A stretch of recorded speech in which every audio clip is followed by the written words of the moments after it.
किसी ने बड़े कमाल की बात कही है कि जब तक आप डरते रहोगे आपकी जिंदगी के फैसले कोई और लेता रहेगा। नमस्ते दोस्तों, मैं हूं आरजे कार्तिक। एक बहुत छोटी सी मजेदार सी कहानी है एक दुकानदार की जिन्होंने अगरबत्तियों की दुकान खोली।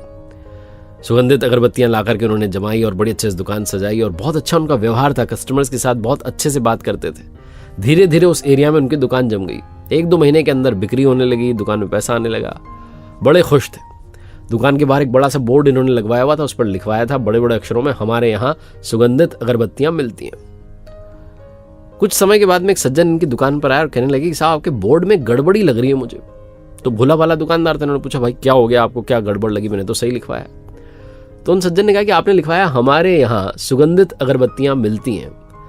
अगरबत्तियां दुनिया के किस कोने में दुर्गंधित मिलती हैं? कहाँ आपको सुना आपने कि बदबू वाली अगरबत्ती मिली? अगरबत्तियां तो सारी की सारी सुगंधित ही होती हैं। आपने ये जो हमारे यहाँ सुगंधित अगरबत्तियां मिलती हैं लिखवाया, इसमें से सुगंधित हटवा दीजिए। कोई इसका मतलब नहीं, कोई तात्पर्य नहीं है। भोला वाला दुकानदार तो उसने कहा सही तो कह रहे हैं, इसका क्या मतलब है? पेंटर को बुलवाया, कहा भाई पेंट कर जाओ।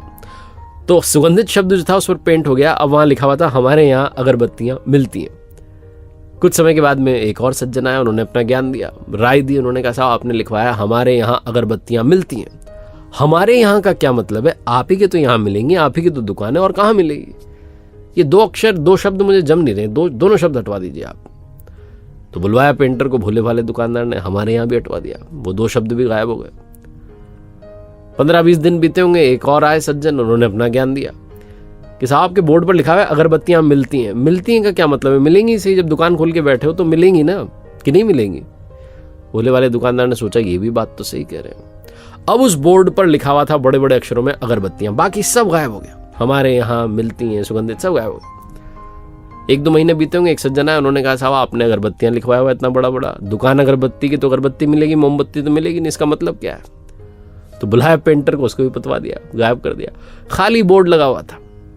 धीरे धीरे जो धंधा था उनका, जो दुकान थी उनकी, कमजोर होने लगी, धंधा मंदा होने लगा, बिक्री कम हो गई।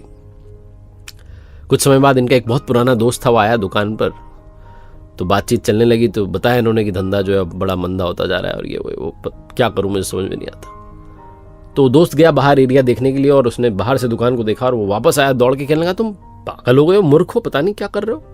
तुमने अपनी दुकान के बाहर इतना बड़ा बोर्ड लगवाया, उस पर कुछ नहीं लिखवा रहे हो। तुम्हें कुछ तो लिखवाना चाहिए, कुछ तो लिखवा देते। तुम वहां लिखवाओ कि हमारे यहाँ सुगंधित अगरबत्तियां मिलती हैं, फिर देखना क्या दुकान चलेगी। जहां उस दोस्त ने ये बात कही, इस भोले वाले दुकानदार का दिमाग ठनका और समझ में आई कि मैं सबकी राय लेता चला गया और खुद का नुकसान कर बैठा। अगर आप सबकी राय लेते चले जाएंगे तो कहीं आपकी दुकान का भी धंधा मंदा ना पड़ जाए, कहीं आपका बोर्ड ना हट जाए। बड़ी छोटी सी कहानी जिसका सार ये कहता है कि जब तक आप डरते रहेंगे, दूसरों की राय ही लेते रह जाएंगे, तब तक आप अपनी जिंदगी के फैसले कर नहीं पाएंगे। एक बार फिर से वही बात जो अक्सर आपसे कहता हूं, ऊपर वाले के आशीर्वाद, अपनी मेहनत और अपनों के प्यार के साथ कर दिखाओ कुछ ऐसा कि दुनिया करना चाहे आपके जैसा। देखते रहिए हर सोमवार सुबह 9:30 बजे मेरे साथ एक नई कहानी, और हर शुक्रवार सुबह 9:30 बजे लर्निंग सीरीज का एक नया वीडियो।